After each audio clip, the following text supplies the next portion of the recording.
Hello YouTube, Ruth Basket here again with another video. You'll have to excuse the background noise as my grandson is on his computer playing a game and all kinds of other things going on right now. But anyway, I wanted to log in and do my Witchy Wednesday. And Witchy Wednesday today we are going to discuss a little bit of what I know about Samhain. Because tonight is Samhain. I will be doing my Samhain ritual tonight at midnight. Tonight is the night when the veil between the worlds is at its thinnest. Tonight would be a great night to contact your loved ones from the beyond, to communicate, to hold a seance, to reach out to spiritual beings of the other realm beyond the veil, like the Fae and elves and such. It is one of the more sacred Sabbaths for witches, and it is our Wiccan New Year, so some say. And that's pretty much all I could tell you about Samhain at this point, because my mind is drawing a blank. I'm a little bit fuzzy. I just got through passing out candy to tons of trick-or-treaters, and my grandkids were all excited about everything they got when they came back. So I just wanted to check in and point out that tonight is Samhain, and I'm sure everybody will be celebrating Samhain. There are many different rituals you could do for Samhain. Mine is going to be short and simple. I'm going to rededicate myself to my craft tonight for Samhain, which is something I always do. And again, I'll be referring to this book throughout this video as soon as I can find a way to stand my phone up, because I can't find my little stand thing that actually holds my phone up. So we are going to try to do this with candles again, like I did last time. I used candle holders to plop it up and see how that works. There we go, that works. So I thought I would go over the Halloween book I had, see if there wasn't something I couldn't find in here that would be interesting to read, that wouldn't botch my inability to read really well. And because of my pronunciation of words are not all that accurate half the time. So I'm going to find a couple of really short ones.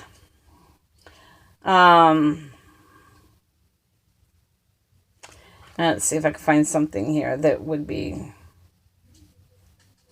traditionally interesting for us in this Halloween book. And since we're towards the end, maybe I ought to find something in the back of the book. How do you think? Today is Halloween. Let's do it from the back. The book, shall we? Oh,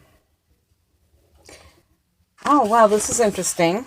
They actually have a ritual in here for a coven in this book that I didn't know about, and I got to find out where it starts at. There's the altar set up. The ceremony. Begin the ceremony by lighting the sage or incense and the 2 altar candles. The high priestess invokes the 4 elements: earth, air, fire, and water in the following manners. Face north and say. So for these people in this book, they use north as the main direction, where most Wiccans will use east. I have a tendency to use both north and east depending on what I'm doing. Right now my altar is facing east, and once I get a chance to rearrange my temple room, it will be facing north. So then it says we call to the 3, and it gives a whole thing in here of the 3. And then you turn to the east and say, and then it tells you what to say when you turn east. The 3. Oh, ancient spirits of the elements, earth, and guardians of the northern spire, tonight we seek thy presence here in this circle and in our hearts that beat as one. Come, elements,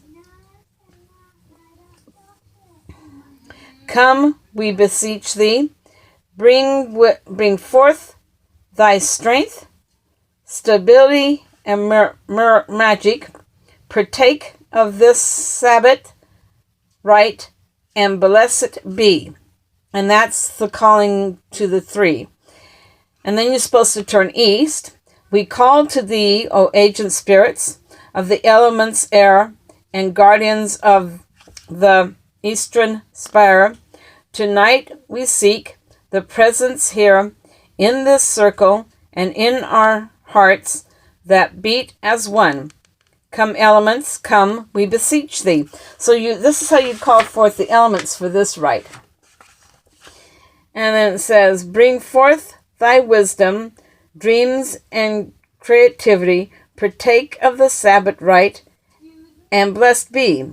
Then you turn to the south and say, we call to thee, O ancient spirits of the element fire, and guardians of the southern spire. Tonight we seek thy presence here in this circle and in our hearts that beat as one.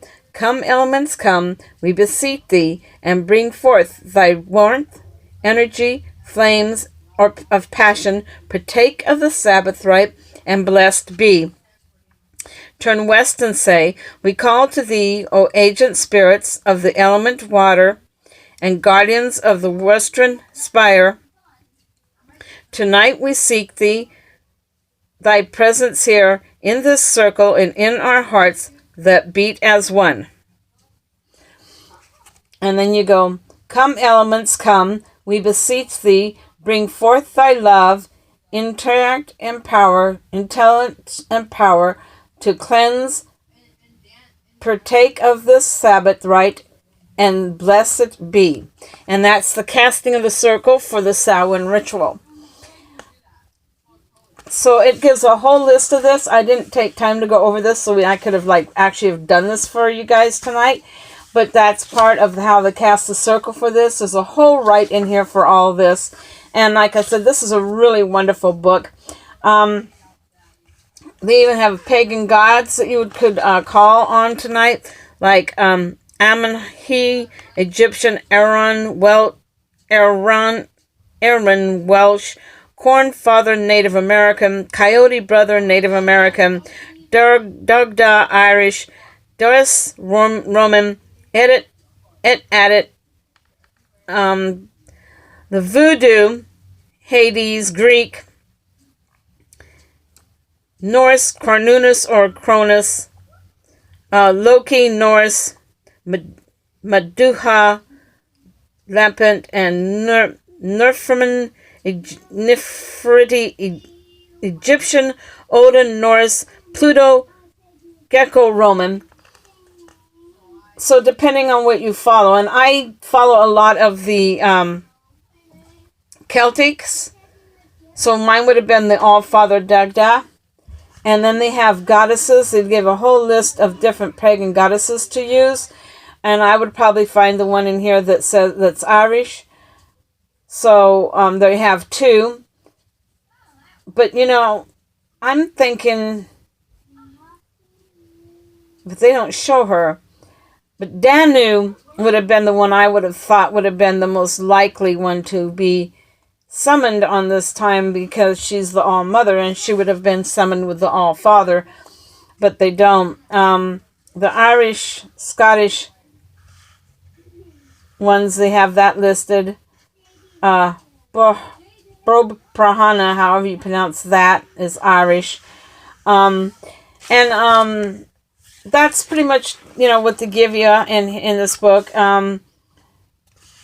It's like an interesting book, and Samhain is something you would really want to plan for. If you've never done one before and you want to do one for the first time, you'd have to have started planning this one way in advance. I'm sounding idiot and ignorant tonight because, like I said, I'm exhausted. I know more than what I'm saying. I'm just being cautious about what I say because I don't want to offend people and upset them, because my path isn't exactly like everybody else's. And I choose and pick. So I guess I'm what you would call eclectic, because I choose what I feel is right. And a lot of the times I don't even use the book, because there's another way you could do it. And this is what I'm going to probably be doing later tonight, is I'm just going to come in here, light my candles on my incense, call up the 4 quarters, and then say from my own heart what I feel should be said tonight to the to my ancestors and to the elements and to the spirits and beyond.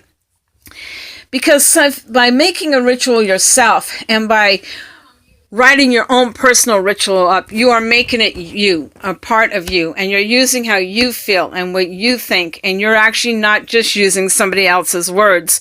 So, Witchy Wednesday today, I guess my point being, in the roundabout way of it, is do something from your heart.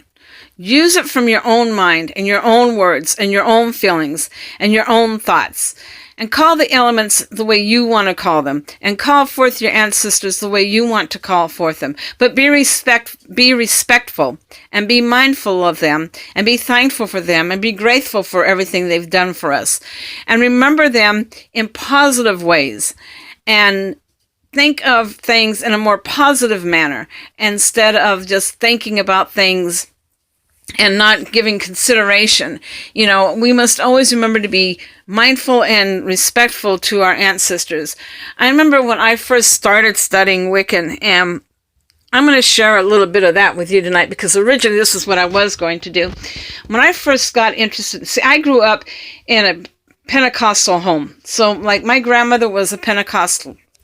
And then when I ended up going to live with my aunt because the state thought my mom was unfit to take care of me. So my aunt took me in, and she was religious science, not Scientology, religious science. So it was like they believe mind over matter.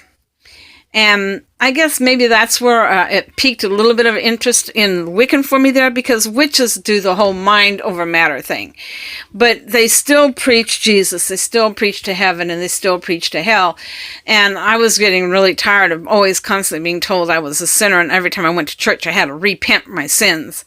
You know, like I said before in one video before, once you said it, it should be said, done, and over with. I'm not crazy really with the Christian belief, but I'm not going to cut people down who follow that path because everybody has a right to their own belief. I will respect that. But so because at age 13 and in the time that I was taking an interest in it, they didn't have a whole lot of books out there that actually dealt with that. So what I did find in the library were a couple of really old books that didn't really straight out say how to do it, but actually like story told it to do it. So you had to kind of read between the lines on it. And I remember I copied the parts that I knew I had a feeling they were talking about down in it. And my rituals I really didn't do. I thought about my rituals were mostly I would read something from mythology. And because I hadn't set on a path yet, and at that time I was really into the Roman and Greek mythology, and Aphrodite was one of my favorite goddesses of the Greek pantheons. So I wasn't really playing with my Barbie dolls anymore because like I was 13, so I kind of was a little old for that. But my Ken and Barbie came in handy because I started dressing them up to represent gods and goddesses. And I started making paper cutout instruments and stuff to use, and I had this whole paper cutout altar thing, and on my chest of drawers I had Ken and Barbie as the god and the goddess, and I had all these little paper cups and paper saucers and paper candles and things that represented what should be on an album, all done drawn up on paper and cut out on paper on my altar. And like my family, my aunt, she always thought all I was doing was just setting up like a little dinner table thing with them. She didn't see what I was actually doing. She saw it as, oh, you're setting something up for your dolls. So that went on for a while as I kind of toyed with the idea of how it was supposed to work, but I hadn't really seriously started practicing it yet. But I was reading things in books and kind of getting an idea and looking at pictures and kind of getting an idea. And I had no way to have anybody to teach me or to guide me in the path. I had to do this all on my own. So I made several mistakes, and I did walk down that dark path several times out of jealousy, hatred, anger. You got to watch it with those because they will come back to kick you in the ass. And it did. Many years later. But eventually I came home one day and my aunt had gotten rid of all my Barbie dolls because she felt I was too old to have them at all. So at 14, I was keeping it really quiet. And at that point, I was being more serious. So I was looking more into what rituals were. And I found a book on black magic that had how to cast a circle and how to set an altar. But it was more on the dark magic side, where it was more for people who practice cursing and hexing. But I was able to rewrite the whole casting the circle thing in a more positive light. And I used I even felt that the directions were wrong, so I had switched how you cast the circle and how you'd call the directions and the names. I started using Greek names because I didn't really know what was supposed to go there, so I looked into the Greek mythology and Greek gods or goddesses or beings, mythical creatures that fit the 4 elements. I used those in my 4 elements. And I would be very quiet about it. And I wrote all this up in a book that I kept at the school in my locker because I didn't dare bring it home for fear of them finding it, which made it hard for me in the summertime because then I had to really find a way to hide everything without them finding it. And that became increasingly hard to do. And I did find a way to do it, but I did. And then once I got out of high school and actually on my own, by the time I was 21, I'd actually found a little shop in Hollywood called The Ram. And then there was another shop called The Sorcerer's Shop. And I frequent the Sorcerer's Shop and The Ram quite a bit. In The Ram, I found out everything I needed to do. I got my first book on on Wiccan. It was strict Wiccan. It told you how to cast a circle, how to cast a spell, how to, it was basically all about how to do this. And it was my first book. And I bought it. And then, of course, at the Sorcerer's Shop, I found my first pentacle. I found they were greeting cards, but they had pictures of gods and goddesses on them. And I picked up 2 that I thought was perfect because that was when I discovered I was really drawn to the Irish pantheon. So I picked up one on Carnunus and then one on Bridget. And I used them as my symbols on my altar. I was picking little things up little by little.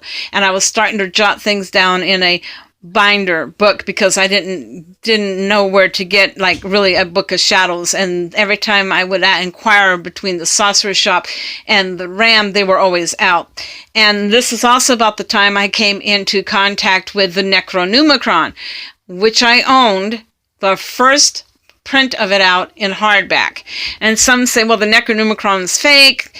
Some say the Necronomicon was real. Some say it's, the Necronomicon is based on Babylonian belief. So fake, real, or not, the story behind it, the practice in it is all Babylonian. And I only got the book because I was curious about it. And you must watch it with the Necronomicon because you can actually do things that would get you in trouble with that too.